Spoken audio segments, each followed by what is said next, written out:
Israel को अंतर्राष्ट्रीय court तक घसीटने वाली आखिर कौन है ये बहादुर वकील महिला का नाम आदिल हाशिम बताया जा रहा है, जो सुप्रीम को आपको बता दे आईसीजी अंतर्राष्ट्रीय कोर्ट में भाषण देते इनके वीडियोस और तस्वीरें तेजी के साथ वायरल हो रहे हैं।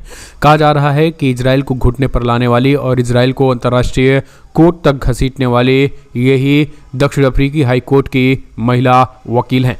इनका नाम जो है वो आदिल हाशिम है। हर कोई इनके बारे में जानना चाहता है कि आखिर अंतर्राष्ट्रीय पर ओवरनाइट मशहूर होने वाली ये शानदार शख्सियत कौन है, जो कि जनूबी अफ्रीका लीगल टीम की तरफ से ज़बरदस्त दलील दी है। ICG international court of justice में इजराइल द्वारा जो है वो जिस तरीके से नरसंहार किया गया, बर्बरता किया गया, बॉम्ब से अटैक किया गया है और उनकी हत्याएं की गई बच्चों की, उसको लेकर पूरी तरीके से उन्होंने एक्सपोज कर दिया है। गाजा के मजलूमों का मुकदमा लड़ने वाली ये बहादुर महिला कोई और नहीं बल्कि कानून से डायरेक्टरेट आदिला हाशमी है। इनका ताल्लुक अफ्रीका के डरबन शहर से है। 2003 में जोहान्सबर्ग बार एसोसिएशन की ये अध्यक्ष बनी। इसके बाद कई बड़े बड़े केस लड़े और जीत गए। इसके वजह में कानूनी शोबों में बेहद मशहूर हुई। इस वक्त फिर भरपूर तैयारी के साथ, बेहतरीन दलील के साथ इजराइल के वॉर क्राइम की पूरी मजबूती से मुकदमा लड़ रही हैं। आपको बता दें, इनकी चर्चा जोरों से हो रही है। इन्होंने कई गंभीर आरोप लगाए। उनमें से उन्होंने कहा है 13 सप्ताह के सबूत पेश किए गए हैं, यानी सबूत के साथ इन्होंने जो है वो बोला है जो कुछ बोला है। आदिल हाशिमा ने कहा है कि गाजा के लोग पीड़ित हैं। गाजा के लोगों की पीड़ा को सिर्फ अदालत का आदेश ही रोक सकता है। सुनवाई के दौरान इजरायली प्रधानमंत्री बेंजामिन नेतन्याहू के एक वीडियो के माध्यम से उन्होंने अपना पक्ष पेश किया। उन्होंने कहा है कि एक उल्टी दुनिया है। इजराइल पर नरसंहार का आरोप लगाया, बल्कि इजराइल तो नरसंहार से लड़ रहा है। दक्षिण अफ्रीका का पाखंड आसमान तक चिल्लाता है, जिसमें वो चीज़ें दिखाई गई हैं। दक्षिण अफ्रीका ने स्पष्ट तरीके से इन तमाम आरोप लगाए हैं। उन्होंने कहा है कि बच्चों की बर्बरता की जा रही, महिलाओं के रेप हो रहे हैं। उसके साथ ही जो वहाँ पर गन्स, बॉम्ब, बैलेट, तमाम चीज़ें जो हैं वो तेज़ी के साथ चल रहे हैं। इन तमाम आरोप लगाए गए हैं, लेकिन इन आरोपों का जो है वो इजराइल ने तमाम आरोपों को सिरे से खारिज करते हुए एक तरीके से उन्होंने बड़े ही तरीके से इमोशनली खेलने की कोशिश की तमाम वकीलों के साथ। उन्होंने कहा कि हम पीड़ित हैं, हमें ही जो है वो एक तरीके से अपराधी बनाकर इस कोर्ट में खड़ा किया गया, जबकि हम पीड़ित हैं। 7 अक्टूबर को हम पर हमला होता है और हमें पूरी तरीके से ख़त्म करने की कोशिश होती है। ये इजराइल की तरफ से कहा जा रहा, समझिए ध्यान को इस बात को। उनका कहना है कि हमें पूरी तरीके से ख़त्म करने की 7 अक्टूबर को कोशिश किया जाता है और अब तो हमारे जो है वो एक तरीके से अस्तित्व पर खतरा है।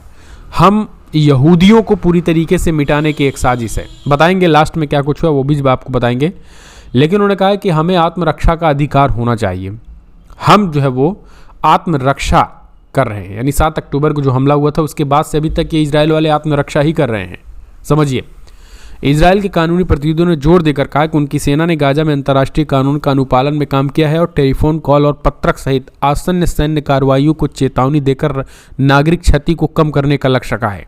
एक अन्य वकील ओमरी सेंडर ने तर्क दिया कि गाजा में लोगों को मानवीय सहायता प्रदान करने के इजराइल के प्रयास नागरिक आबादी को नष्ट करने के बजाय उनकी रक्षा करने के उद्देश्य की गवाही दे रहे हैं। ये चीज़ें जो उन्होंने कहा है।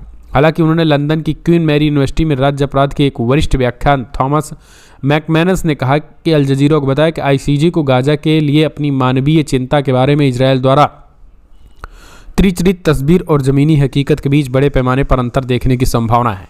यानी उन्होंने साफ कहा कि इजराइल जो कुछ बोल रहा है और गाजा की जो हकीकत है उसमें ज़मीन आसमान का फ़र्क है। इस बात को आईसीजी को बखूबी समझ लेना चाहिए और आईसीजी को इस तरीके के निर्णय नहीं करने चाहिए कि एक तरफा निर्णय कतई नहीं करना चाहिए, वरना ये एक तरीके से आने वाले समय में भुगतने होंगे परिणाम। उन्होंने कहा कि इजराइल ने आज जो कुछ प्रदान किया उससे पहले ही खारिज किए गए कई झूठ हैं। ये सीधे तौर पर उन्होंने झूठ बताया है। इजराइल ने एक तरीके से इमोशनली भी खेलने की कोशिश की। उन्होंने जैसे बार बार ये कहा कि हमारे अस्तित्व पे खतरा है। उन्होंने कहा कि हमें मिटाया जा सकता है।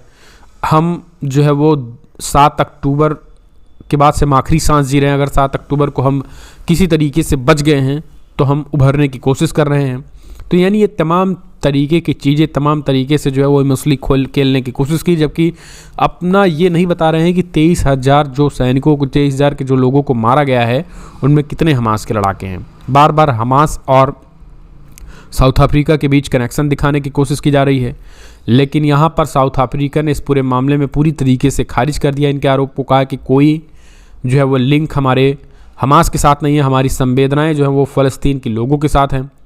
दरअसल ये महिला, जिस महिला को आप देख रहे हैं यहाँ पर, इनका नाम है जो है वो आदिला हाशिम। इन्होंने जो है वो इजराइल के वकीलों को पानी भरने पर मजबूर कर दिया। आप तो ये सुने होंगे कि यहूदियों को बड़ा दिमाग होता है, यहूदी जो है वैसे होते हैं, यहूदी वैसे, लेकिन यहूदी जो वकील थे, एडवोकेट थे, उनको इस महिला ने एक तरीके से पानी भरने पर मजबूर कर दिया है। आदिला हाशिम जो है वो मुस्लिम महिला ने न केवल साउथ अफ्रीका का केस लड़ा, बल्कि आज वो इस मुकाम तक पहुंचा दी हैं कि अगर इसी तरीके से सबूत पेश होते रहे तो जल्द से जल्द जो है वो इजराइल दोषी करार हो जाएगा। हालांकि 2 दिनों की इस बैठक में भी इजराइल को दोषी करार नहीं दिया गया है, दोनों पक्षों को सुना गया है और जजों के द्वारा इस पूरे मामले में बारीकी से जांच करने के आदेश दे दिए गए हैं और कहा गया है कि आखिर क्या जो अंतर्राष्ट्रीय रूल एंड रेगुलेशन हैं युद्ध के, उसका कितना फीसदी वायलेट किया गया है। इन सारी चीज़ों को लेकर जांच करने के आदेश दे दिए गए हैं। तो इसके जांच के आदेश के उपरांत जो कुछ भी होता है दोस्तों, उसको तत्काल आईसीजे में पेश करने को कहा गया है, यानी एक तरीके से पूरी तैयारी है।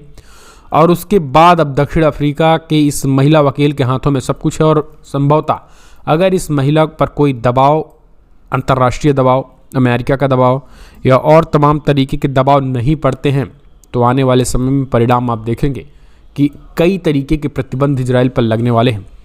इजराइल का जो रोना धोना है वो अंतर्राष्ट्रीय न्यायालय में वो कुछ होने और चलने वाला नहीं है, क्योंकि यहाँ पर आपको बता दें पूरी तरीके से गेम खेला जा रहा है मोस्टली इजराइल के द्वारा। यानी जो आक्रामकता जो है वो गाजा पट्टी में दिखा रहे हैं, वैसा ये अंतर्राष्ट्रीय न्यायालय में नहीं दिख रहा है, क्योंकि इनको पता है कि अगर इस तरीके की आक्रामकता दिखाएंगे तो भारी पड़ेगा। क्योंकि जो महिला यहाँ पे खड़ी है, इसने आज तक रिकॉर्ड है, इसने आज तक एक केस ही नहीं हारे हैं। ये साउथ अफ्रीका के हाईकोर्ट की एक तरीके से बड़ी लॉयर हैं। ये ऐसे एडवोकेट हैं जिनके सामने बड़े बड़े वकील धाराशायी हो जाते हैं साउथ अफ्रीका में, और यही कारण है कि आदिला हाशिम को, आज जो साउथ अफ्रीका की सरकार है, यही कारण है कि इस महिला को पूरा केस दिया गया है ताकि ना तो अमेरिका के दबाव में ना तो इनको कोई खरीद सके, ना ही किसी तरीके से ये बिक सकें। तो इस वजह से एक तरीके से देखा जाए तो इजराइल की उल्टी गिनती शुरू हो गई है। दोस्तों, आपको क्या लग रहा है, क्या वाकई में जो है वो जो ब्लेम गेम खेला जा रहा है वो सफल होगा? अब आने वाले समय में आईसीजे जजों ने जो है वो फिलहाल आईसीजे जजों ने जांच के आदेश दे दिए गए, जो कुछ सबूत एविडेंस मिलते हैं उसके आधार पर सुनवाई होगी। तो कमेंट्स माध्यम से अपने सुझाव दे इस वीडियो पर। जय हिंद, जय भारत।